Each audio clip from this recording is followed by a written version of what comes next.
Selamat pagi Bapak Ibu Saudara yang dikasihi Tuhan. Pagi hari ini kita akan kembali merenungkan firman Tuhan dengan tema Kamu dibenarkan karena iman. Kita akan membaca dari Roma 1 ayat 1 sampai yang 5. Sebab itu kita yang dibenarkan karena iman, kita hidup dalam damai sejahtera dengan Allah oleh karena Tuhan kita Yesus Kristus. Oleh Dia kita juga beroleh jalan masuk oleh iman kepada kasih karunia ini.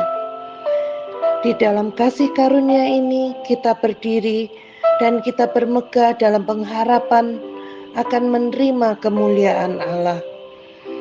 Dan bukan hanya itu saja, kita malah bermegah juga dalam kesengsaraan kita, karena kita tahu bahwa kesengsaraan itu menimbulkan ketekunan, dan ketekunan menimbulkan tahan uji, dan tahan uji menimbulkan pengharapan.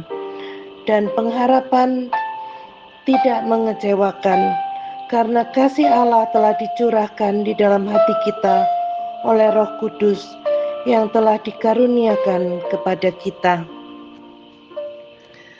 Kita dibenarkan karena iman, itu memberikan damai sejahtera dalam hati kita. Kita dibenarkan oleh iman, bukan oleh perbuatan kita. Orang yang dibenarkan akan hidup dalam damai sejahtera dengan Allah karena persekutuan yang erat dengan Yesus Kristus dalam hidupnya. Iman itu bukan sekedar percaya, tapi mempercayakan diri sepenuhnya. Dengan ilustrasi, seorang anak yang mempercayakan diri mau mengikuti ayahnya untuk berjalan di atas seutas tali tanpa pengaman, karena dia percaya pada kekuatan ayahnya. Kita sering berkata percaya Yesus, tapi tidak mempercayakan diri sepenuhnya kepadanya. Oleh sebab itu, kalau kita percaya kepada Yesus, seharusnya kita mempercayakan diri kita sepenuhnya kepadanya.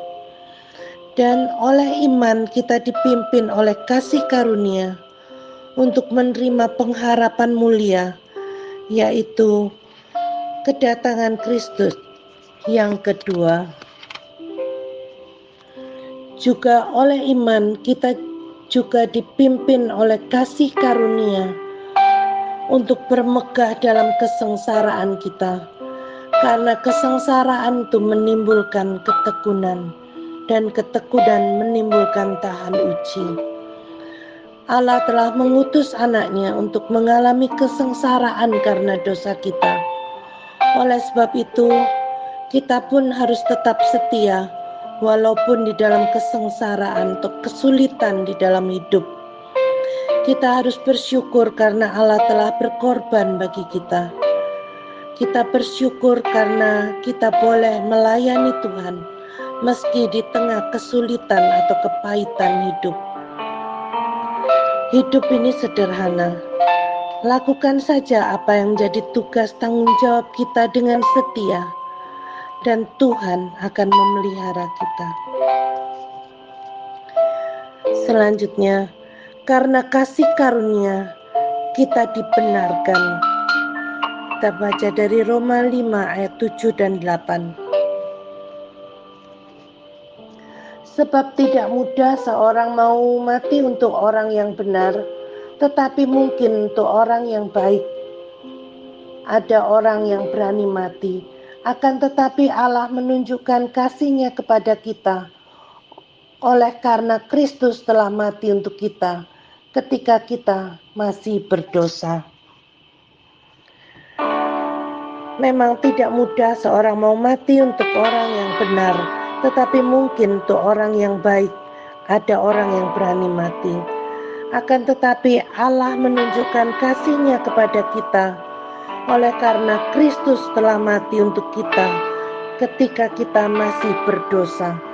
Artinya, kita bukan orang baik, juga bukan orang benar, melainkan orang berdosa. Namun Kristus mau mati untuk kita yang masih berdosa. Artinya kita dibenarkan hanya oleh kasih karunia, bukan karena kita baik dan benar. Kristus disalib untuk menanggung seluruh dosa kita, supaya kita tidak dihukum, supaya kita dibenarkan di hadapan Allah. Mari kita bersyukur untuk apa yang Tuhan sudah kerjakan dalam hidup kita. Kita dibenarkan dan diberi damai sejahtera dalam menjalani hari-hari ini. Dan biarlah kita tetap teguh di dalam menghadapi banyak masalah dalam hidup ini, di dalam melayani Tuhan, dan tetap menjadi berkat. Amin.